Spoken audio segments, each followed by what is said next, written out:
before this whole Bosozoku craze that's out there right now. I was talking to the founder, Andy, and he said that he was in Japan one summer, it's 83. That's when it started. He was buying a bunch of car parts to bring back to America, catalog stuff, just no internet back then. And then all his relatives saw that and says, "AK, you're like Bosozoku." It's basically like a gang in Japan, motorcycle gang. He said his uncle had a sticker shop, so got some stickers made, brought it back, and started a car club. That name stuck. Well, I love the San Gabriel Valley. Welcome to the My SGV podcast. So I grew up here and I still live in Alhambra. I was raised in between Temple City and Alhambra. Eventually resided in South San Gabriel. Our mission is to capture and share the stories of the people of the San Gabriel Valley. Monterey Park has pretty much been my whole life. Well, I'm proud to say that I was born and raised in the San Gabriel Valley. We believe our diversity is what makes the SGV great. And no matter where you are from, in the San Gabriel Valley, you will feel welcome.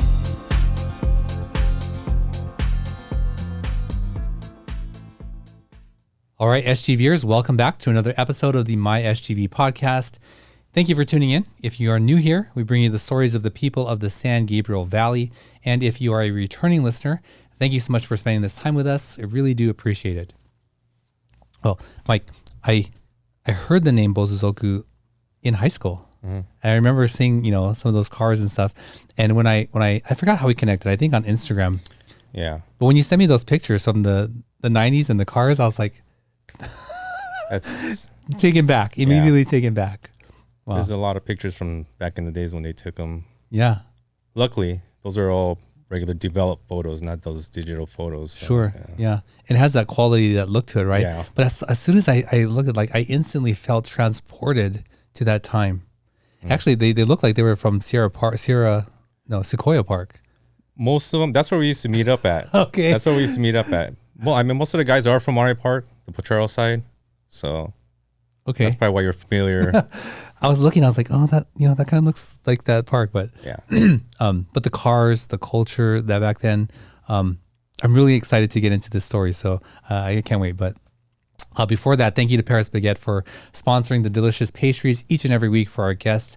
If you have not already, you've got to go check them out. They're everywhere, but this is particularly the one in San Gabriel on Las Tunas. Say hi to Jason and Joanna for us.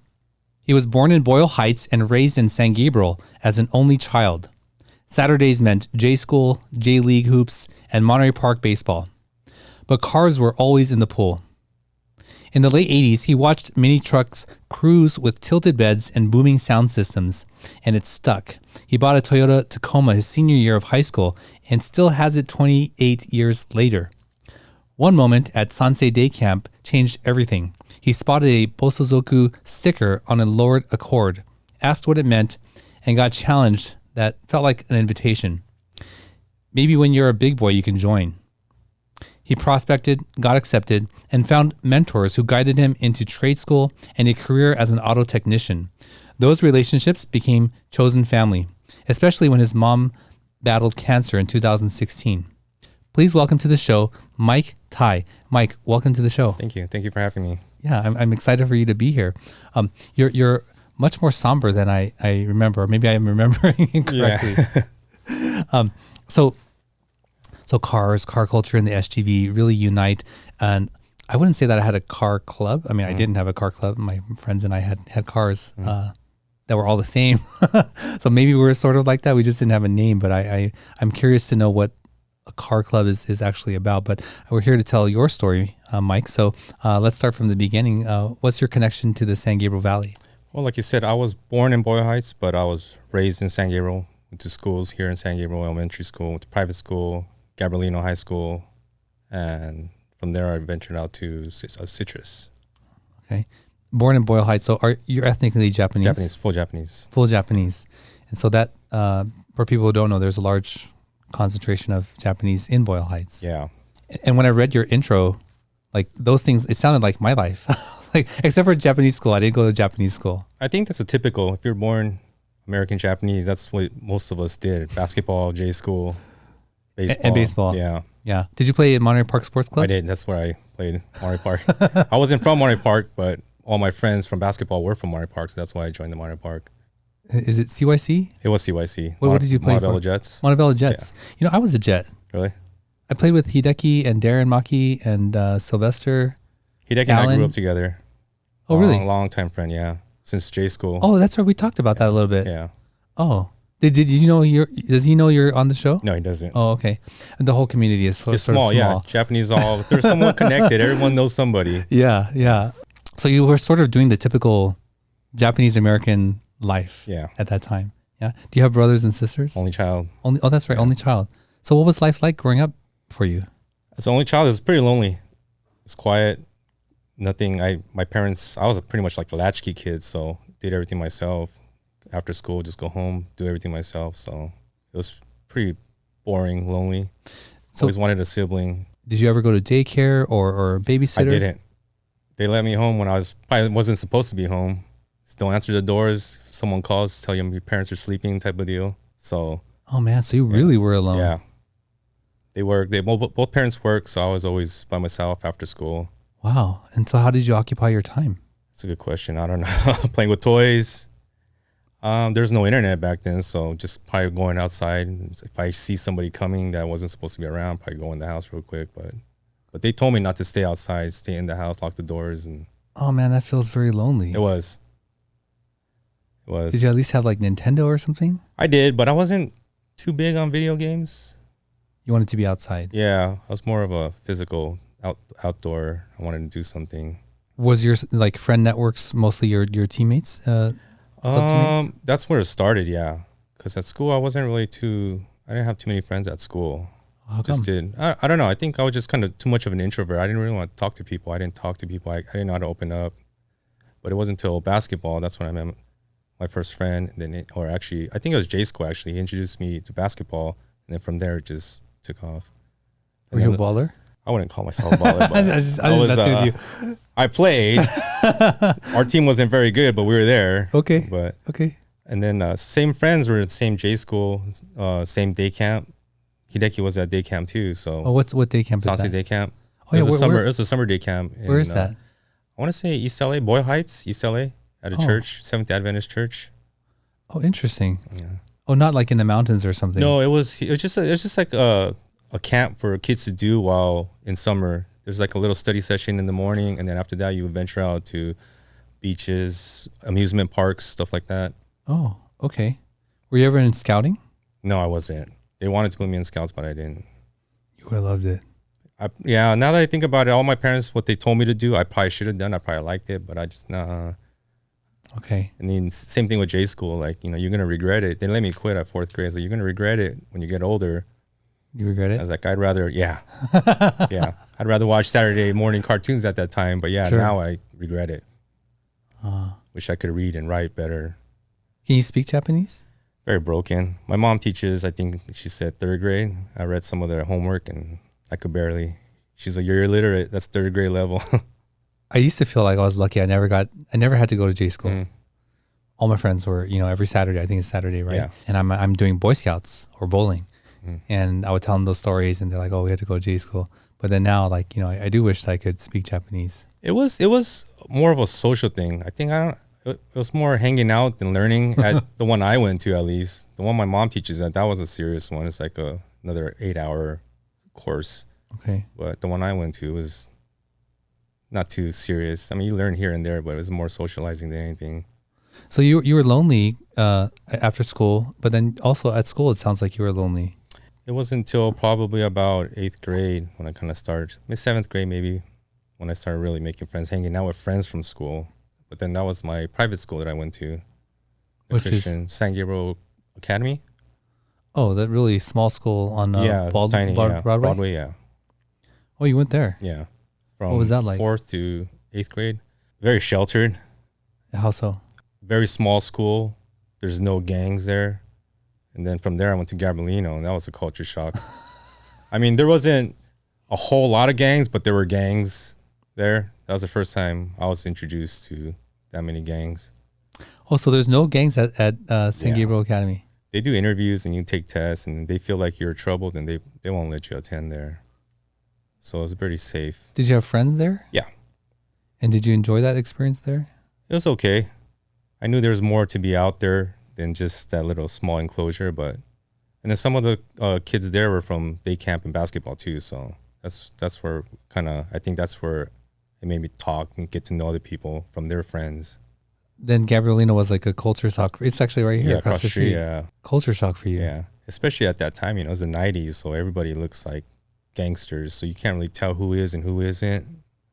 Did you have the long bangs, I slick did. back, and shaved sides? Yeah. Did you wear khakis?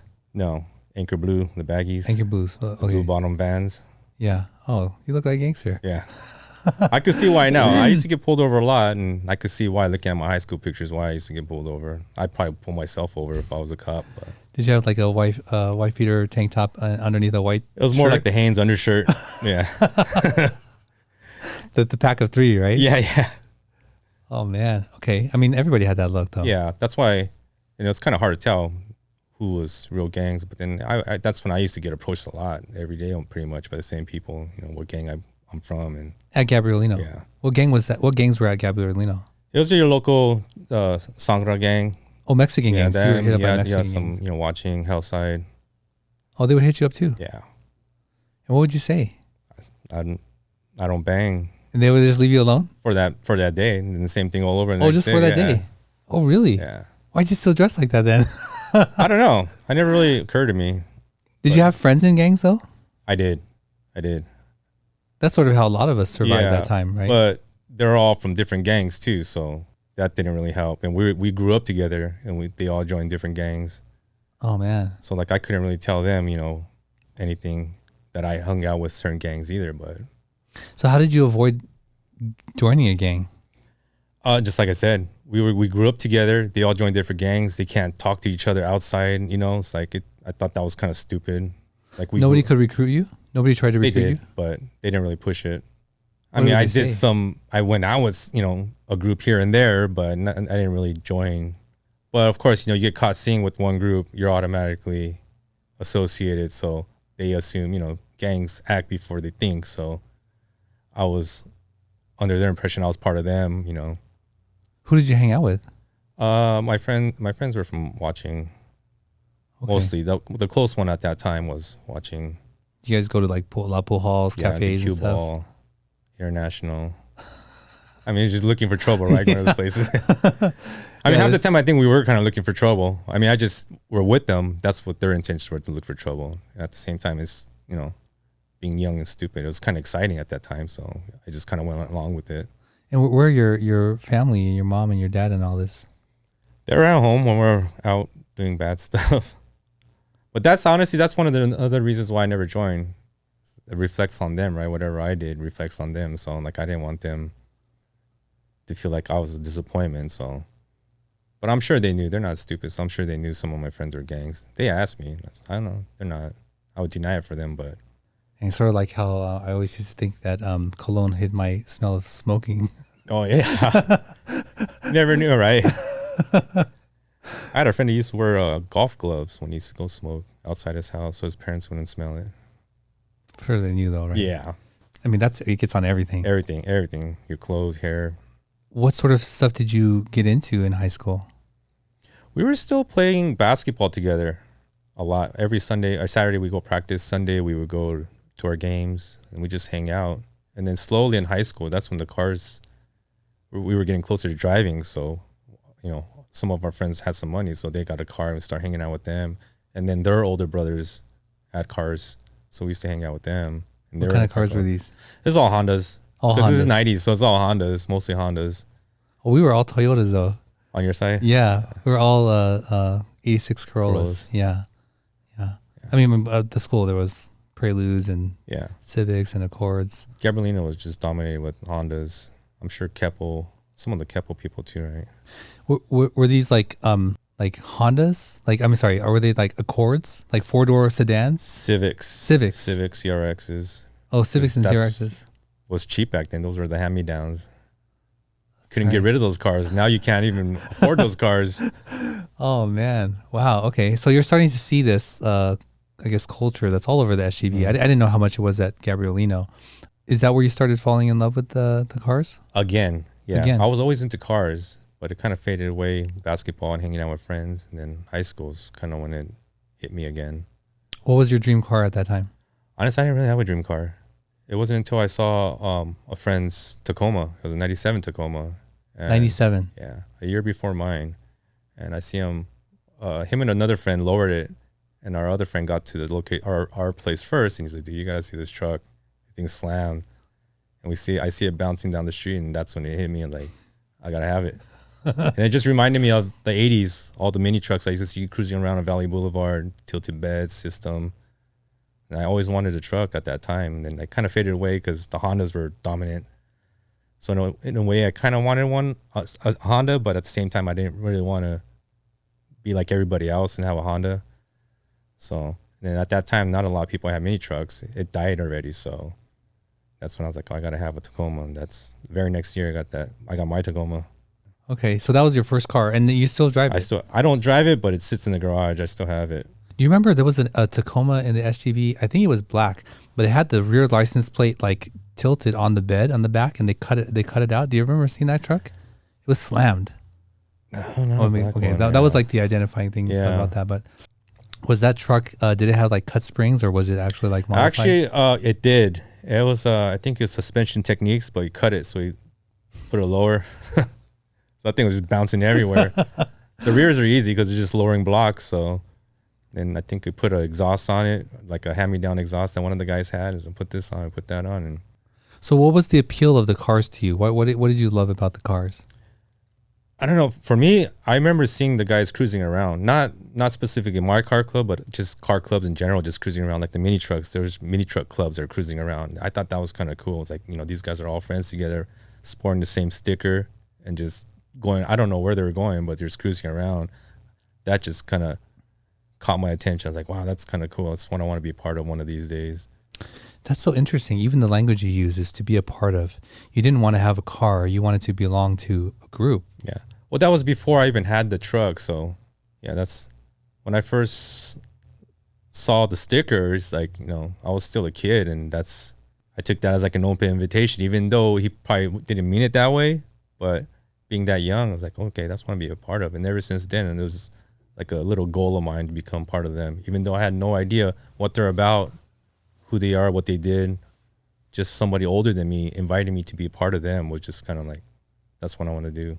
So take me back to that moment. Like, where were you? What happened? And we were at the campground, which was at the church.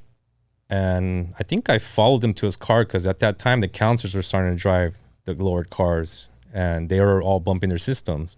So I thought he was going to go play some music. So I think that's why I followed him. And he opened the door and he's like, hey, stand right there.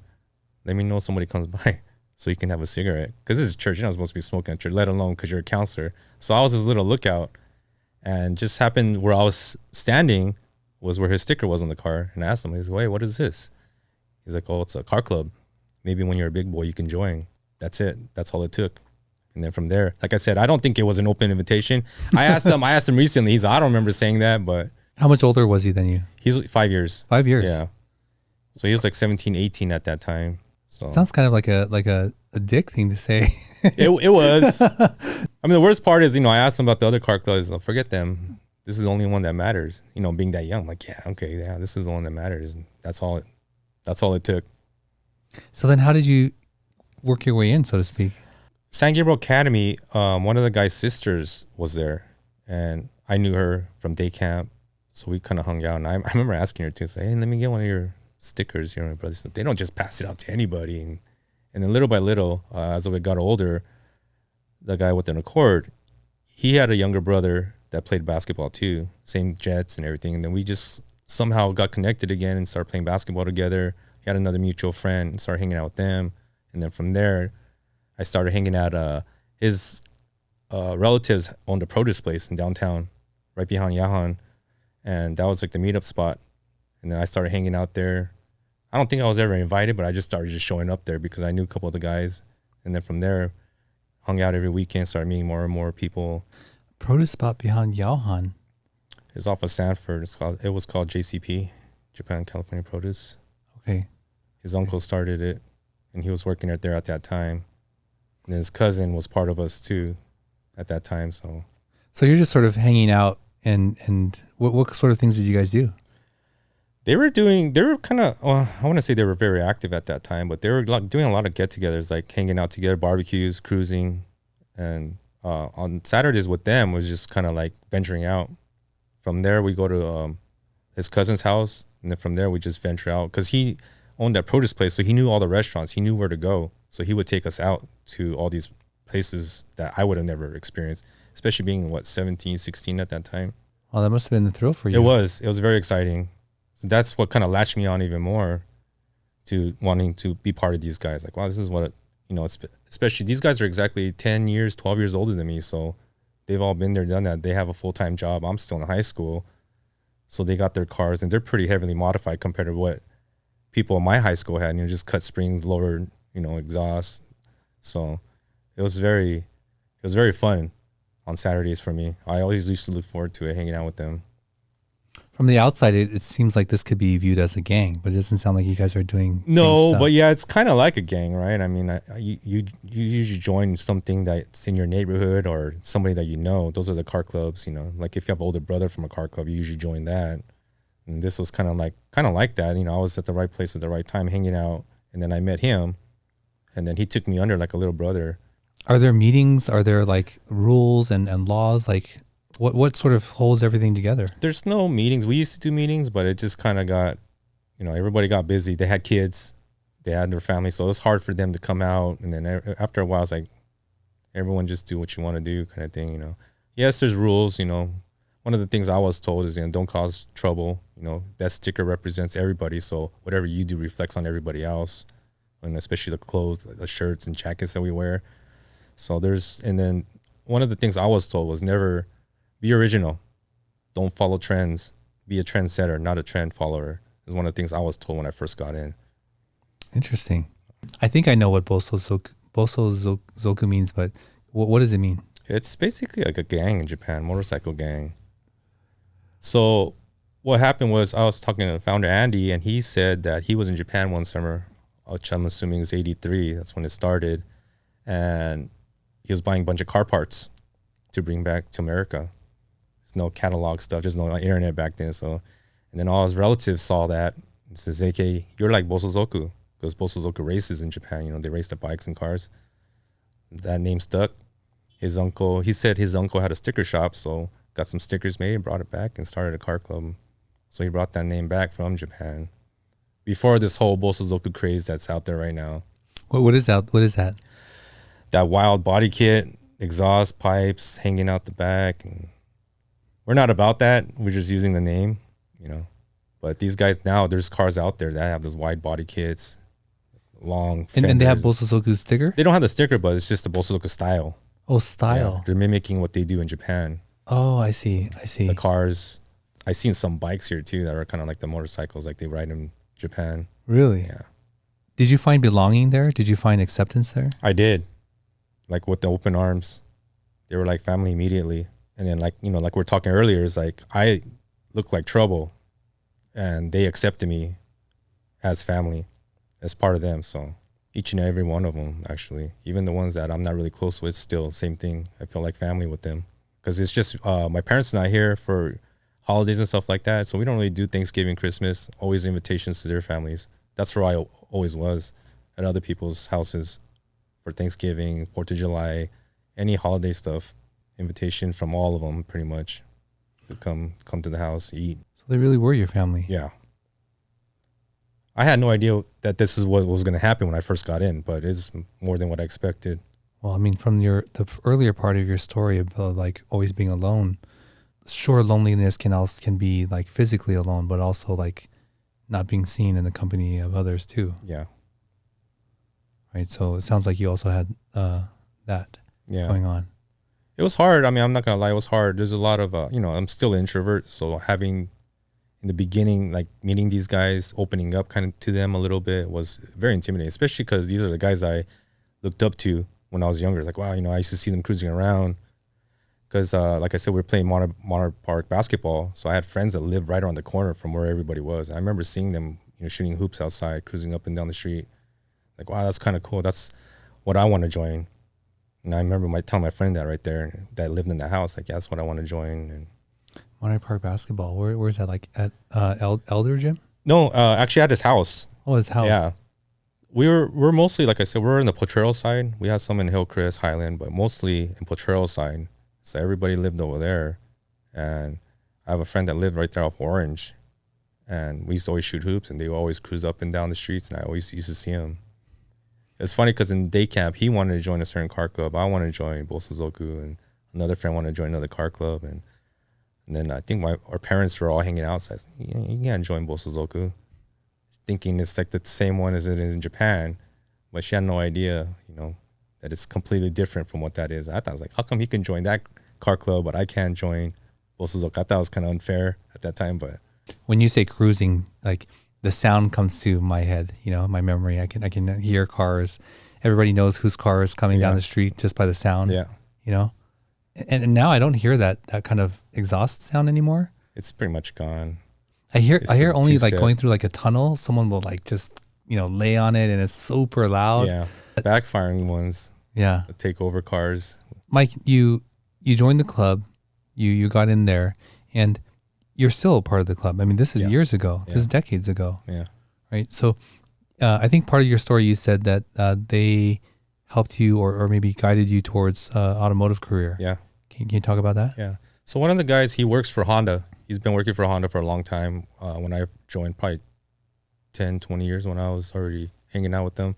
At Citrus, the program that I went to, you have to have an interview and you have to have a letter of recommendation and you have to basically get accepted. It was pretty strict back then. Citrus College? Yeah, for the T10 program, for the Toyota program. Oh.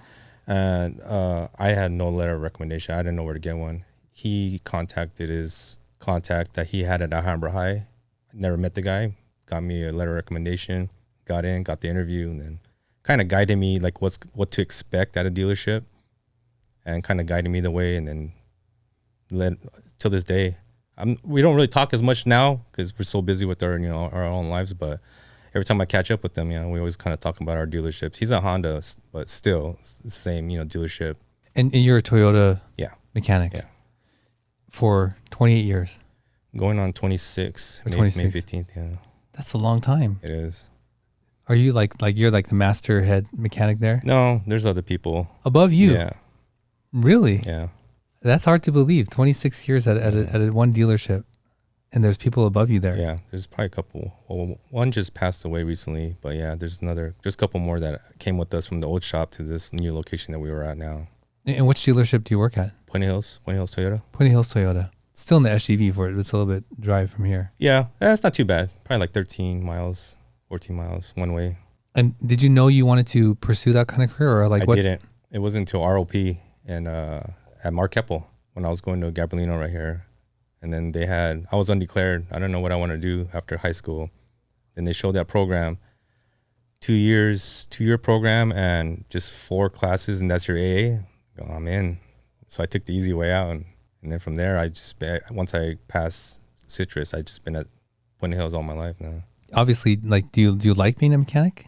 Right now, it's challenging. One thing that I do like is it's always challenging. You learn something new every day, especially with this new technology that we have. Something new every day. You keep learning. It keeps you on your toes. It's nothing gets old. I have an 04 or 05 Sequoia. That thing's beast, man. Those things run forever. Little things here and there break, but yeah. Yeah, I'm sure you know, right? Yeah. Like that's why I said this. So you know that engine is pretty solid. What are some crazy stories from your days at Puente Hills dealership? We see a lot of stuff. A lot of rodents. Rodents, Live or dead, yeah. what? In Like a way, chewing the they're air kinda- filter? Oh, not the air filter, but wires. So in a way, they're our friends. They make us money. Because you can't blame that on Toyota. It's not a fault that Toyota did. Mm. And then, I mean, it's sad when it's a brand new car and then there's rodent damage because they got to pay out of their own pocket now. Rodent damage. Yeah. Is that pretty common? Very common. Very common. Yeah. They like to chew wires. Okay. They leave nests. I mean, we've seen them where they're live, they're dead. We had one car, actually, this is years ago, customer states that the car stalled on the freeway. Okay, so it got towed in. We brought it in. It's like it starts right up. So we brought it in. You open the hood, you could tell there's rodents, droppings, footprints, snails, everything. So we opened the filter, and there's a hole in the filter. and then you just see something shine. It was his eye. It's like, oh, it's still in here. So what happened was that rat got stuck on the throttle, and then the airflow stopped and shut the car down. Oh, dang. So we had to get it out, you know. So it took like 4 of us to get it out. 4 of you. Yeah. One person opened the filter, one person took the filter out, and another person just kind of grab it. And then the other person had to open the other end because it's going back in now. So inside the throttle area, so we had to block that off and pull the hose off. And What car was this? it was a Solara. I don't remember what year, but it was an old Solara. Oh, Solar. That's like The silver Solara. 98 or something? Maybe 99? Somewhere around there, or early 2000s. Yeah. Oh, man. Was it like the rounded back? It's like a rounded. Yeah. The 2-door, basically a 2-door Camry. Yeah. That's what it was. What's your daily driver now? I have a 15 GS350 Lexus GS350. Of course you do. Well, I mean, after working at Toyota, like I like to have cars that I know I feel comfortable working on. So every car that I have is a Toyota. Of course. I don't feel like I can get a Honda, but plus Toyotas are ones I have are all rear-wheel drive. I prefer rear-wheel drive over front-wheel drive. So I know mechanics have connections. So if you have connections to a all-wheel drive, I think it's a 330, RX 330, like a used one, I'm in the market for that. All-wheel drive. it has to be all-wheel drive. Yeah. Yeah. I saw one 90, I forget what it was, 9700. So going back to the car club, it sounds like, well, they were your family. Was there a moment, or take me back to a moment where someone did something for you and then you really felt like you belonged? And there's so many, actually. I have a friend. So when I first started off, I started off as a loop tech, just doing oil changes. He bought me my first toolbox kit starter, like a cheap Craftsman with toolbox with all the socket sets, wrenches, and all that, just to be ready. So I didn't have to do any of that when I go in. Kind of like a starter pack. And then he got me my jack stands and stuff like that for the house. Showed me how to do oil changes before I actually went to college and all that. This was one of your friends in the club. Yeah, still close to this day. Probably the closest one. I noticed that you never really name anybody by name. Is that intentional or No, I mean. So who's this friend? This is a friend, Greg. Greg. Yeah. So it sounds like Greg knew you, saw you, cared for you, and did something really special for you. Yeah, he's one of the guys in the beginning that kind of looked out for me. I think he vouched for me to become part. I think at that time, I was one of the last ones to get voted in. They used to get together and, what do you think about this guy? I mean, we still do. Like if you were to come in, we have to make sure you're fit for the group. Like you get along with everybody. If one person says no, then it's pretty much a nay. But it's more of who you are more than your car at this point. Sure. But yeah, he was one of the guys that kind of, I don't know why he saw me, but like I said, back then, like I saw trouble. If I see that picture, I wouldn't have done what he did. But he saw something, and he's ever since then, he just took me under his wing, and till this day. And how much older than you is he? Exactly 10. 10 years? Yeah, exactly 10. Wow. And he's still Yeah. in your life. Yeah. Wow, that's awesome. What a great friendship there. Mike, take me back to the day that you got your Tacoma, what that felt like when you first got it, and why you've kept it all these years. Oh, man, I still remember that. September 1st, 97. A week before senior in high school. So one of the guys, he had a friend that worked for corporate Toyota. And I asked him for a favor. He's like, go to Penske Toyota. Truck's waiting for you. This is your price. And we were supposed to just go look at it. Ended up taking it home that day. It was all detailed and ready to go home that day. I didn't even know how to drive stick at that time, so. Did you learn on the fly right there? No, actually my dad drove it home. But that's the car I learned how to drive stick in. Still original clutch. Still now? Yeah. It's one of the only original things on that truck still. Still got the original clutch. I stopped driving it in 2004 or 5. That's when I bought my other GS. So then that just kind of sat for a while. Why have you kept it all these years? Sentimental values.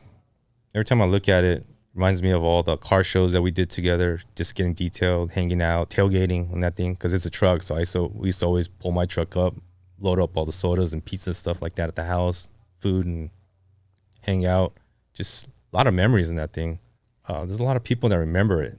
And to me, it's kind of cool. Like, oh, somebody actually still remembers my truck. So if I haven't seen, one of my coworkers just went in and he saw somebody from another dealership. And that dealership, it was one of the guys I used to work with. First thing he asked him was, do I still have that truck? First question that I always get asked. They don't ask me how I am. Do you still have your truck? Is the first question there every time. If you can paint the picture of not only the look of your truck, but all the things that you did to it, like go through for us step by step. What were the first things that you did all the way? What color is your truck? It's white with purple pearl. White with purple pearl. Yeah. That's custom. It is. Okay. I got in an accident in 98, and went to the body shop, and it just took off from there. A lot of body mods. And so first thing I did obviously was springs, cut the springs because we knew what to do because of our friend's car. Lowered it and exhaust, and right away, even before the car was on the floor, we put the stickers on. There's one thing I couldn't wait. I think a system was next. Sound system. Yeah. So other guys had leftover sound system, so they upgraded. I took theirs. So that's nice. I had a lot of hand-me-downs, which was still good stuff at that time. Did you have a subwoofer anywhere? I have right now I have a JL Stealth Box, but that's made for the truck. That's another thing. Greg got me sponsored by JL Audio, all free custom, not custom, but they all free subwoofer, subs, wow, mids, amps. Then I think I started doing the body mods, which is very, like, if you looked at it, you wouldn't know what I did. That's what I like about it. I like real subtle stuff. Back in the 90s, they had that Veil side, all the wide body, combat kit, stuff like that. I went the opposite route and just did real subtle. 4x fenders. I don't remember what year, but it's a pre-runner front bumper. It hangs a little bit lower, so it makes the truck look lower. X-runner mirrors, shaved tailgate, roll pan, flip kit, handle, put the clear windows on.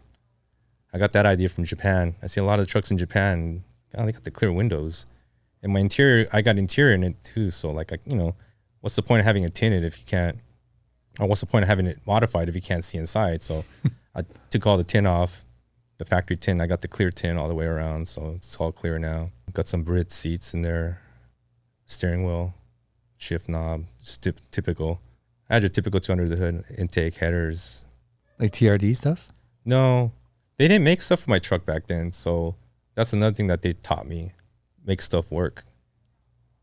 So where'd you get headers from? Well, that was from Downey Off-Road, but like the intake, they didn't make an intake. So what we ended up doing is we found a bracket that was similar to mine. It was off of a Mustang, and then from there we put the K&N cone filter on.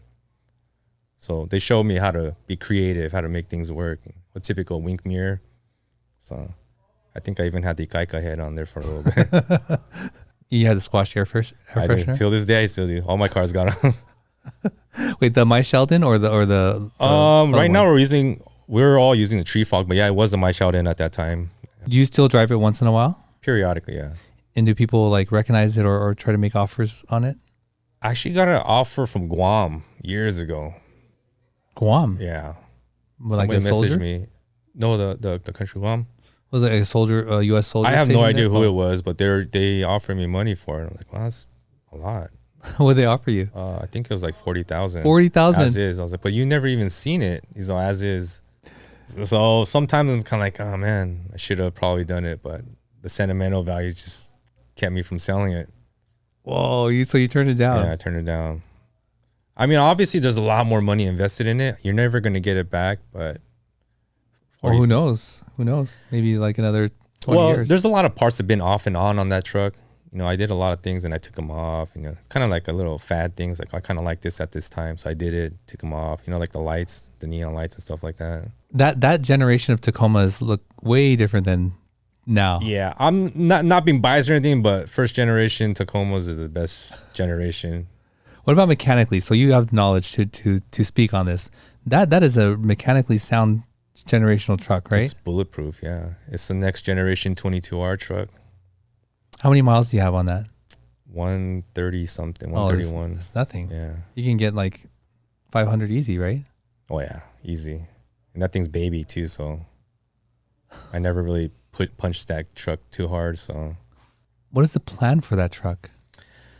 Clean it up a little bit right now. It needs paint and body and suspension. I got some coilovers for it.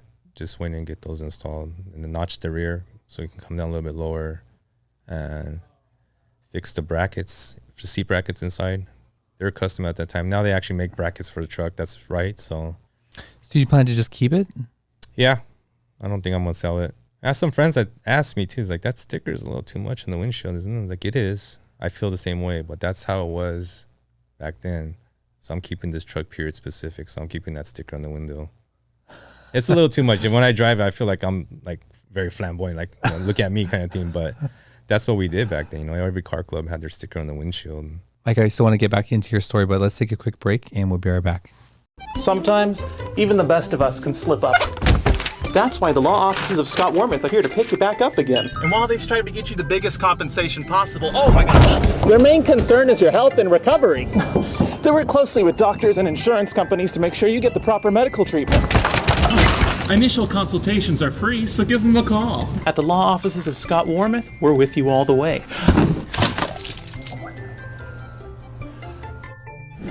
I'm Scott Wormuth. We've been fighting for your rights for more than 40 years. All right, we're back with Mike.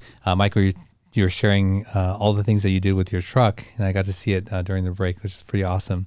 That sticker, I don't think it's too loud. I mean, you can see it. Yeah, but it screams when you see it on the street. Do people think that that's a gang? Do you ever get hit up? No, never. Okay. Yeah. Well, Mike, before we get back into your story, when we come back from break, we like to ask questions from this deck of cards called Icebreakers. So it's just a fun way for you and I to get to know each other and also the audience. So I'm going to answer too. Mike, what's your best scar story? I actually have a scar on my forearm from work. From work? Yeah. Okay, what happened? From a dash, actually. Doing dashes. It's this arm. I think this might be this arm. Right here. Oh, ooh. Pulling a dash out of a Sienna, and the end of it just cut it. Oh, that car was kind of kicking my butt at that time, but after that, because whoever did the audio on it wrapped it up audio wire, so it made it really hard to take out. So it kind of kicked my butt on it. But ever since that car taking those dashes out, like I was the guy at work to take those dashes out, show me how to. I mean, this kind of reminds me every time I look at it, like, I remember that day vividly. I was there late at work. I think I was like one of the only ones there, and scarred up. And that's a like 4-inch scar. Yeah. You get stitches? No, I didn't think it was gonna be that bad. I didn't think it was gonna leave a scar at the time. I felt it and I saw bleeding, so I just kind of get black tape, wrapped it up, and I finished what I did. And later on, I looked at it, like, oh, scarred up. I've shared the story of my jet ski scar before on the show, so I'll share a different one. I think I have a scar on my elbow. I forget which one. It was in a basketball game. I don't know if you know Marquise League in Whittier, Nikkei Basketball Association. So I was playing and threw me the ball around half court. This guy was like really pressuring me up close, like really super close. And I pivoted and I elbowed him right in the teeth, and I felt it like crunch. And he just went like down on the floor. And I was like, oh my gosh, he was okay. He got up, but I knocked out one tooth and broke the other one in half. Yeah. I was like, oh my God. I mean, he was cool about it. I mean, it was accident, but I remember that feeling of when his like tooth crunched. Oh, so awful. Yeah. Well, if you're listening or watching, let us know what's your best scar story. I didn't know what we're going to talk about today, right? And then just seeing your personality here, hearing your story, especially about being alone and then like pursuing this car thing, it seems like belonging really mattered. I mean, it matters to all of us. Yeah. Right? You found some belonging there. Do you have a family of your own, Mike? No, I don't. You don't? Yeah. No wife or kids? No. Is that something that you want or pursuing, or? Not really looking. I mean, I'm fine. Like I that's what I tell everybody. Like, I grew up by myself, so I'm fine being by myself. Like somebody comes along, that's fine. I'll go with it. I'm not gonna turn anything down if it's meant to be. But as far as being alone, I have no problem because I grew up by myself, so I learned how to do things myself. But we all need connection, though. True. That's what everybody says. But I have a lot of things that keep me busy. So busy is not the same as connection. It's not. But it keeps my mind off certain things, so I don't really think about it too much. Have you had relationships in your life? Yeah. And how have those gone? It was good, but it was my decision to go separate ways. Yeah. Your decision? Yeah. How come? I think I was in a relationship young in my life, like in teens and 20s. So I just wanted to go out instead of being with the girl. So I guess you could say I thought the grass was greener on the other side, and then I broke up with them. And what about as an older adult? Have you had relationships? Yeah, here and there, but nothing too serious. So I guess my real question is, like, have you found connecting with someone difficult because of what you had gone through? No, not at all. It's like I said, it's like one of those things I'm not really looking for a relationship. So, but if something comes along, then that's fine. But I'm not really. Just the cars is just my passion. So all I really think about is cars and just going out with friends. I have a lot of friends that are still single too. So your club, is it still active, and what does that look like? And do you take on new members, or like, yeah, how does that all look? We do. We have a new member. He's our youngest at 26, but we're not really like looking for people. Just if they come along and you can get along and you fit right in, then you're part of us. But as far as looking for people, we're not looking for anybody. We're more of a family, so it's kind of tight knit. We don't just let anybody in.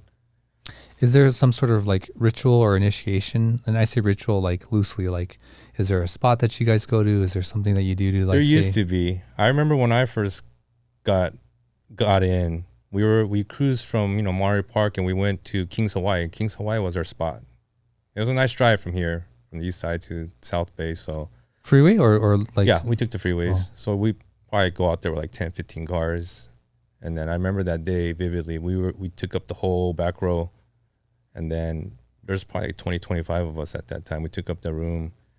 And then Andy, the founder, after we're done eating, we went outside. He's like, hey, quick roll call. Everybody introduce yourself and what car you have.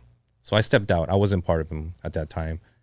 And that's when he told me, it's like, hey, introduce yourself. What kind of car you have? Oh. So, and I didn't even have a car at that time. I want to say I was 17, right before I got the Tacoma, but I didn't have a car at that time. So I was like, I don't, CRX, because I was supposed to buy a CRX at that time. So I was like, CRX. And then that's when they handed me the stickers and pretty much, do's and don'ts, don't do this. This is what we're about kind of thing, Oh, wow. So they accepted you even before you had a car. Yeah.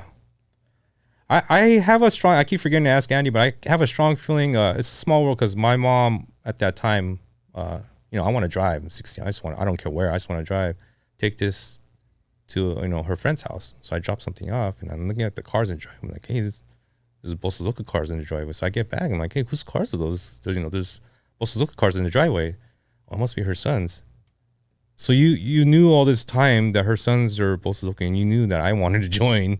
So she might have said something to his mom. I don't know. I keep forgetting to ask, but it's a really small world. My mom knows the founder's mom, and she knows a couple other people's moms that are in the group too, before I even met them. It's very interesting. I can't believe you never asked your mom. Well, she knew I wanted to be part of it. I told her when we were playing basketball, and she says no because she thought literally it's gonna be a Bosozoku like the ones in Japan. She didn't know that it was just a car club. But once she figured out who they are and what they're about, it didn't matter what time I came home. As long as I sent them with him, 6 o'clock. I come home at 6 o'clock, 7 o'clock in the morning. She never questioned me. My other friends, you're going to be back by 10 o'clock. Really? Yeah. Wow. At that time, they were all hanging out late too, past curfew. I was still a minor at that time. I'm not even 18, so tell your mom you're going to be late. So call, no questions asked. Wow, that's so interesting. Yeah. That's so interesting. Wow. Well, Mike, we're going to move on to the final segment of the show, but thank you for sharing that story about your car club and your life really with us. But we're going to move on to something a little bit different than cars, but also popular in the San Gabriel Valley, which is food. So hang on.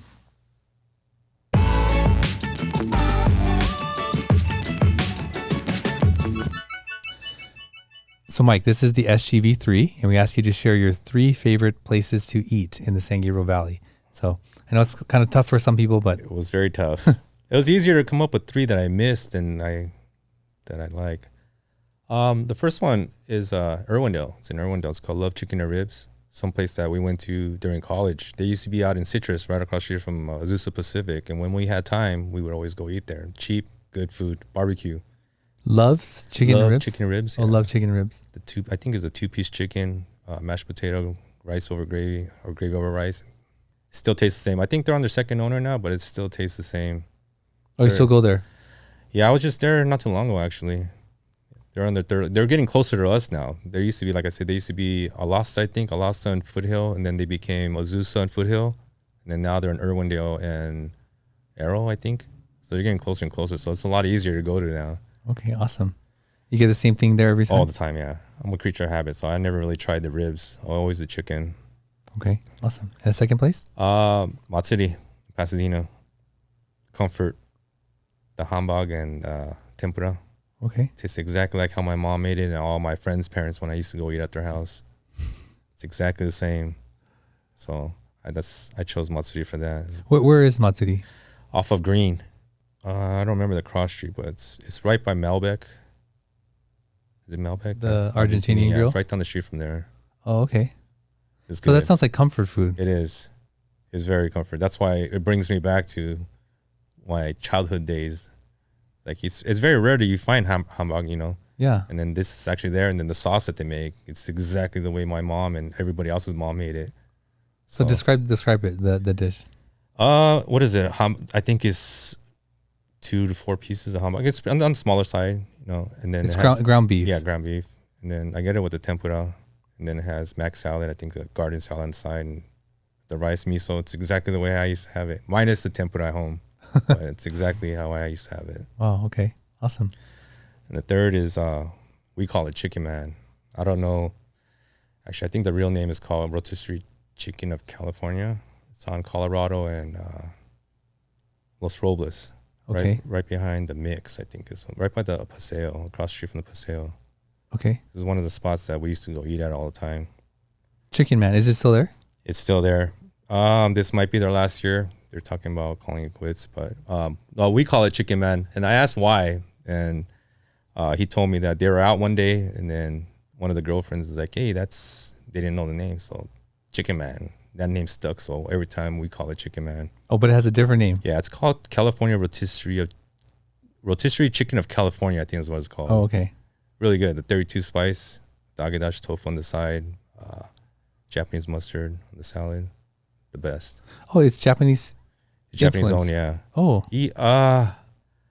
He studied out of the country, culinary, and he came back. So it's a little fusion. He's Japanese, but yeah, the chickens, I mean, anything on the menu, you can't go wrong. The enchiladas, too, are so amazing over there. Japanese dude making enchiladas. Yeah, it's the green sauce. He even said the Mexicans come in here and buy.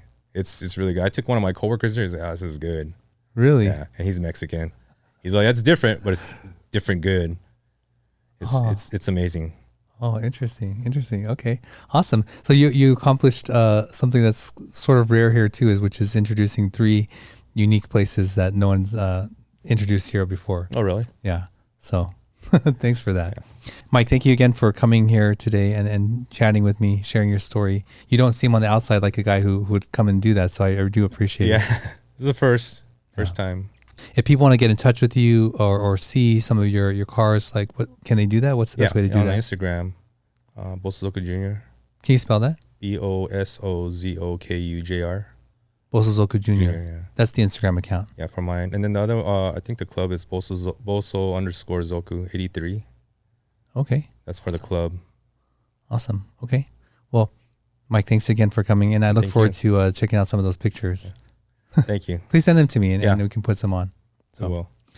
Well, there you go. Another episode in the books. That was definitely a trip down memory lane in terms of the cars. I've seen some of the cars that he's shown me some pictures of, and instantly I'm taken back to the late 90s in the SGV, late 90s, early 2000s. Actually, I wasn't here in that time, but I hope you can check out some of their cars and let me know if that also takes you back. But what I heard in this story is like this desire to belong and to have a family and to be accepted and to be welcome and to be desired and wanted. Like those are like really human. It's part of our human experience, right? Like we all want that.